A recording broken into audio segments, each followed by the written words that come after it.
kasus 3 menteri sosial yang tertangkap KPK, Bakhtiar Hamzah, Idrus Marham, dan kemarin Bang Julia Ari itu menjadi pelajaran. Saya lihat birokrasi kita ini birokrasi yang lelet, copy paste, tidak mau berpikir out the box. Ini tantangan Bu Risma yang sering berpikir out the box.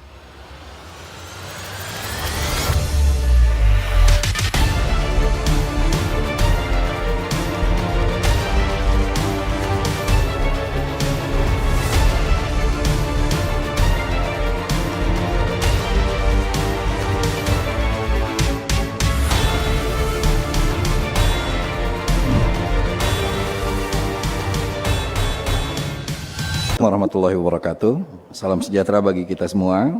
Terima kasih pimpinan dan seluruh anggota Komisi 8, Ibu Menteri Sosial beserta seluruh jajaran eselon 1, 2, 3 dan semua staf. Pertama-tama saya mengucapkan selamat kepada Bu Mensos, selamat bekerja, selamat berjuang.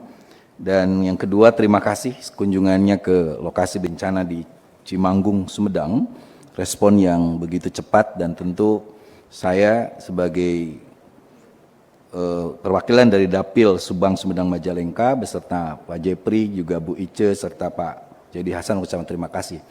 Dan kita akan datang besok hari Minggu dipimpin oleh Ketua Pak Aceh. Yang ketiga, isu tentang kementerian sebenarnya masih berkutat pada 3 hal.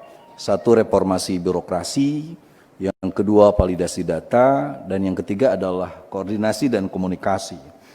Nah, pada reformasi birokrasi inilah yang sebenarnya saya berharap kepada Ibu untuk menjadikan Kementerian Sosial itu betul-betul punya performa birokrasi yang kuat. Kasus 3 menteri sosial yang tertangkap KPK, Bakhtiar Hamzah, Idrus Marham, dan kemarin Bang Julia Ari itu menjadi pelajaran bahwa ada sistem dan ada SDM yang masih dengan rapuh menggunakan kepercayaan rakyat. Bayangkan 698 triliun uang penanganan untuk COVID-19, lalu 200 triliun lebih untuk pengamanan sosial dan 100 triliun lebih untuk bansos, itu uang hutang negara, uang rakyat. Tiba-tiba dikorupsi, dan ini tentu menjadi tantangan bagi Ibu sampai sejauh mana birokrasi. Itu yang saya sebut dalam beberapa online Bu, bahwa persoalan internal ini lebih penting Ibu lakukan dengan tegas, dan ini akan menyelamatkan bangsa kita.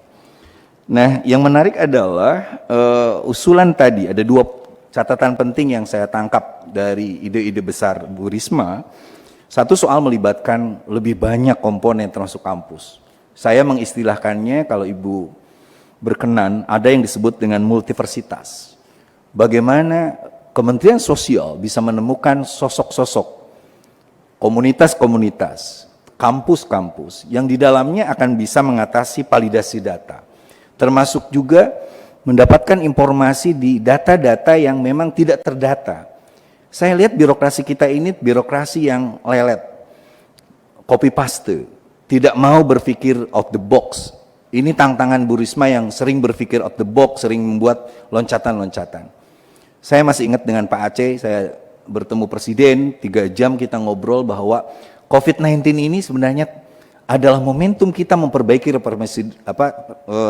reformasi birokrasi dan juga mendobrak kemalasan, keleletan, dan ketidakmauan birokrasi untuk bekerja. Kita keluar dari COVID ini, kita akan menjadi negara maju. Gagal Ibu mengatasi reformasi birokrasi dan memunculkan orang-orang baru yang Ibu bisa angkat, maka kegagalan itu adalah kegagalan kita menghadapi COVID.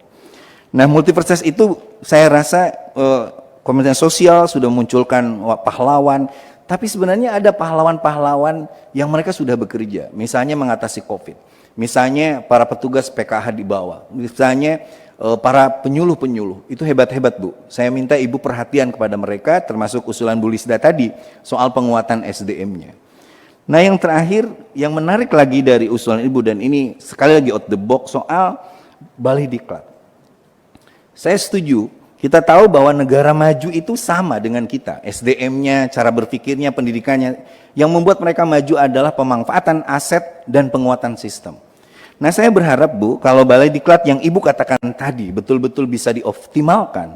Bukan hanya Balai Diklat sebenarnya, ada beberapa sekolah milik Kemensos, itu akan menjadi tempat di mana masyarakat mendapatkan informasi program.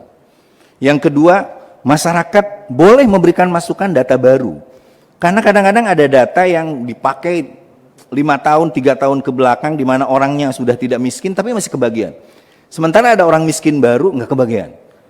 Nah, termasuk saya berkali-kali misalnya dengan salah satu radio berbasis di Bandung, ada teman-teman disabilitas yang belum terkena COVID. Nah, Balai Diklat ini dengan teknologi yang nanti Ibu mungkin bisa minta ke ke stafnya, di sana masyarakat bisa menyodorkan, ini loh penyelewengannya bansos, ini loh ada orang yang seharusnya kebagian bansos, ini enggak, ini yang tidak perlu dapat bansos, dapat terus berturut-turut, sampai ada kebingungan, dia bilang, Kang Maman, saya kok dapat lagi, saya termasuk edukasi Bu Risma, ada orang desa yang terima kasih, ada program COVID, dapat 600.000, mudah-mudahan tahun depan ada lagi katanya programnya.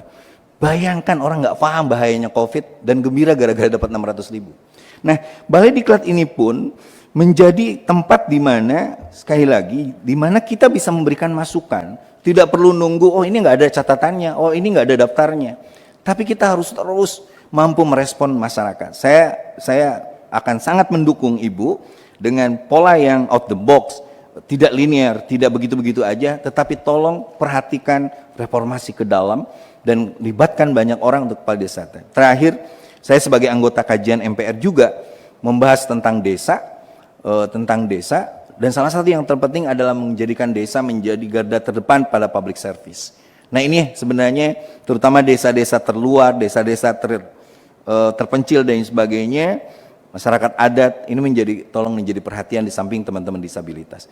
Terima kasih Ketua, sekali lagi atas nama Praksi Kebangkitan Bangsa saya mengucapkan selamat bekerja dan berjuang semuanya. Mudah-mudahan kementerian ini menjadi jiwa bagi gotong royong kita Indonesia. Assalamualaikum warahmatullahi wabarakatuh. Assalamualaikum warahmatullahi wabarakatuh.